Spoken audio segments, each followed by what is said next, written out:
कहानी है रामपुर गांव की, जहां के मर्द महिलाओं को हमेशा नीचा दिखाने की कोशिश में रहते। अरे अभी तक खाना नहीं आया क्या? मुझे एक और शादी करने की जरूरत है। नहीं जी नहीं, ऐसा मत करना, वरना मैं कहाँ जाऊंगी।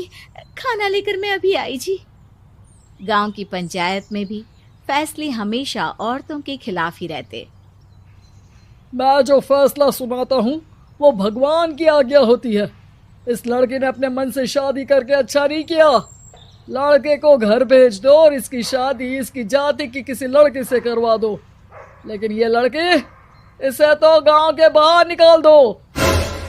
नहीं नहीं जमींदार साहब, ये क्या बोल रहे हैं? ऐसा नहीं हो सकता। मेरी बेटी मासूम है, इसे अच्छे बुरे की समझ नहीं है। अरे कहाँ जाएगी ये बेचारी? कहाँ जाएगी? इतनी चिंता है तो पूरे परिवार का गांव निकाला कर देते हैं। बेचारे पूरे बसे बसाए परिवार को गांव छोड़ना पड़ता है। चाहे जो हो, अगर बेटियों को कंट्रोल नहीं कर सकते तो गांव में रहने का कोई मतलब नहीं है। यहाँ औरतों को दब कर रहना होगा। कोई भी अपने हिसाब से कुछ नहीं कर सकता, सब ईश्वर की मर्जी से ही होगा। तभी गांव का एक आदमी दौड़ा दौड़ा आता है। सरपंच साहब, जमींदार साहब, वो कालिया है ना, उसकी बेटी पढ़ने के लिए शहर जा रही है। अच्छा, ये कब हो गया? और कालिया की हिम्मत कैसे हो गई ऐसा करने की? लेकर आओ उसे और उसकी बेटी को। बस फिर क्या था, हाजिर हो जाते हैं कालिया और उसकी बेटी सरपंच के सामने। और कालिया, ये क्या सुनने में आ रहा है? बेटी को इंजीनियर बना रहा है तू? और ये बता, गांव में तो स्कूल नहीं है, फिर कहां से इतनी क्लास पास कर गई तेरी बेटी? राधा, जो कि कालिया की बेटी है, उसे लगता है कि सरपंच उसकी तारीफ कर रहे हैं। सरपंच जी, मैंने ऑनलाइन पढ़ाई की है, डिस्टेंस लर्निंग से। सभी में मैंने अच्छे नंबर पाए हैं, जिसे देखते हुए शहर की इंजीनियरिंग कॉलेज में मुझे स्कॉलरशिप मिली है। वाह जी वाह, क्या होती है ये? पहले तो ये बताओ, फिर आगे की बात करते हैं। पूरा गांव राधा की बात सुन रहा था और राधा बोलती जा रही थी। तो ऐसे मैं फ्री में एक अच्छी शिक्षा लेकर गांव में जो कुछ परेशानियां हैं, जैसे बिजली, पानी और इंटरनेट जैसी समस्याओं के लिए काम करूंगी। मैं गांव को शहर से जोड़ने के लिए पुल का निर्माण करवाने का प्रस्ताव रखूंगी। मुझे पूरी उम्मीद है कि जल्द ही हमारा गांव भी तरक्की की राह पर चल पड़ेगा। राधा की बात सुनकर सारे गांव वाले ताली बजाने लगते हैं। सरपंच को समझ नहीं आता कि वो क्या करे। चुप रह नादान लड़की, गांव के खिलाफ जाने के लिए तुझे गांव से बेदखल कर दिया जाएगा, वो भी पूरे परिवार के साथ। और हाँ, अगर ठीक से गांव में रहना चाहती है तो ये पढ़ाई लिखाई छोड़ दे। हम तेरे लिए गांव का कोई होनहार लड़का देखेंगे। तभी गांव का एक आदमी बोल पड़ता है। अरे नहीं नहीं सरपंच जी, राधा बिटिया जो बता रही है, अगर वैसा हो जाए तो हम लोगों को पैसा कमाने के लिए बाहर नहीं जाना पड़ेगा। हाँ जी, और ना ही कोसों दूर पानी के लिए भटकना पड़ेगा।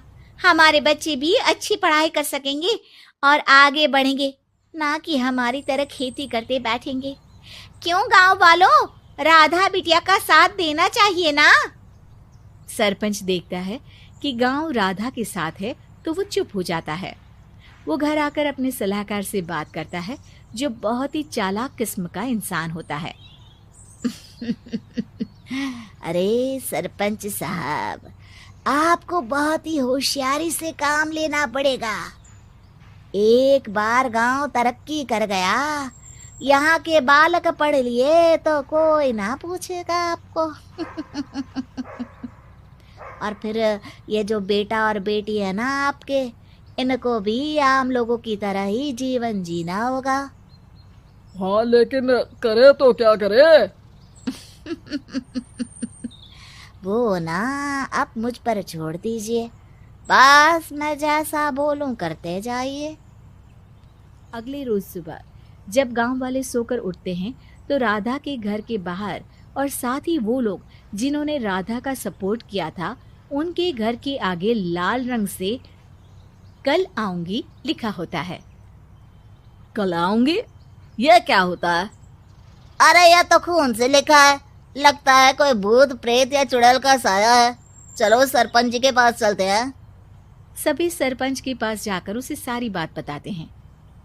अरे ये तो बड़ी मुश्किल की बात है।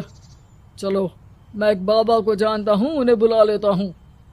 सरपंच बाबा को लेकर गांव के घर के बाहर जाता है। ओहो, तो ये वो चुड़ैल है जो उन लोगों को निशाना बनाते हैं जो गांव को बदलने का सपना देखते हैं। वो गांव को ऐसे ही संपन्न देखना चाहती है, वो नहीं चाहती कि कोई बाहरी यहाँ का कायाकल्प करे। क्या तुम लोगों में से किसी ने गांव को बदलने की सोच रखी है? तभी राधा की माँ रोते रोते आती है। मेरी राधा घर से गायब हो गई है। अरे कोई तो बचाओ, मेरी बच्ची कहाँ गई?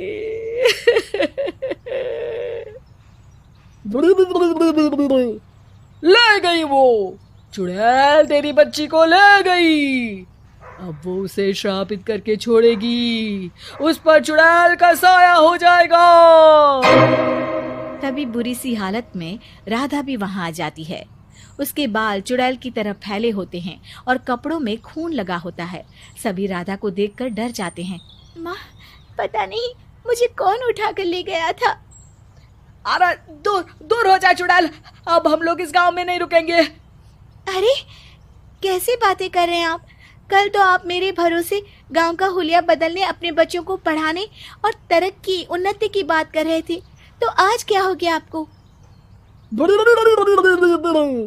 ये फिर तुम लोगों को बहकाएगी। ये चुड़ैल गांव में आ चुकी है, ऐसे ही ये तुम्हारे घर के बच्चों को भी ले जाएगी। गांव वाले राधा को गांव से बाहर निकाल देते हैं। उसके माँ बाप रोते रहते हैं, लेकिन गांव वाले नहीं मानते। मैं भी अपनी बहन के साथ गांव के बाहर रहूंगा, लेकिन वो पढ़ाई नहीं छोड़ेगी। वहीं सरपंच के घर पर सलाहकार कहता है। देखा, सांप भी मर गया और लाठी भी नहीं टूटी। लेकिन अगले ही दिन सरपंच के घर के बाहर भी वही शब्द लिखे होते हैं। और फिर सरपंच की बीवी कहती है, हमारी बेटी को किसी ने अगवा कर लिया है। तभी राधा का भाई वहां आ जाता है। अरे गांव वालों, मैंने सरपंच जी की बेटी को देखा था। वो चुड़ैल उसे उठाकर ले जा रही थी। अरे क्या मजाक कर रहे हो? नहीं नहीं सरपंच जी, आप नहीं जानते। वो चुड़ैल अब आपकी बेटी में आ जाएगी, जैसे राधा के अंदर आ गई थी। तभी सरपंच की बेटी वैसी ही हालत में वहां आती है जैसे राधा आई थी। पापा, पता नहीं कैसे मैं गायब हो गई थी। चुड़ैल, इसके अंदर भी चुड़ैल का साया है, मारो इसे। अरे नहीं नहीं, इसे भी राधा के पास गांव के बाहर ही भेज दो। अरे चुप रहो, मेरी बेटी कहीं नहीं जाएगी और चुड़ैल बुड़ैल कुछ नहीं होता है। अरे कैसे बात कर रहे हो सरपंच जी? आप तो बोल रहे थे कि आपका फैसला भगवान का ज्ञान होता है, तो अपने पर बात आई तो अब आप ऐसे बोल रहे हैं। अरे ना ना ना, आपको अपनी बेटी को त्यागना ही होगा। अरे बुलाओ बाबा को। राधा का भाई बाबा को ले आता है, जिसे अब गांव वालों के डर के कारण सच बोलना पड़ता है। मैं कोई बाबा नहीं हूँ, मैं तो मोची था। ये सलाहकार महोदय ने मुझे कहा था एक्टिंग करने को। अब वो मुझे पैसे देने वाले हैं। अब मुझे माफ कर दो। गलती हो गई, मुझे माफ कर दो। तभी वहां राधा आ जाती है। देखा सरपंच जी, जब गांव के बच्चे साक्षर होंगे तो आप जैसे लोगों की चालाकी नहीं चलेगी। नमस्ते दोस्तों, मैं हूं बाबलू, आपका मंकी व्लॉगर। अभी मैं ऋषिकेश में हूं, लक्ष्मण झूला के पास। फिर चलते हैं कनाताल, जहां से दिख रहा है हिमालय का जबरदस्त व्यू। और आज की रात चौपटा में कैंप फायर के साथ रिलैक्स करेंगे। और कल मिलते हैं तुंगनाथ ट्रेल पे। तो मेरे साथ बने रहो, वरना मेरे केले बंद हो जाएंगे। बनाना। बाबलू आउट। पीस।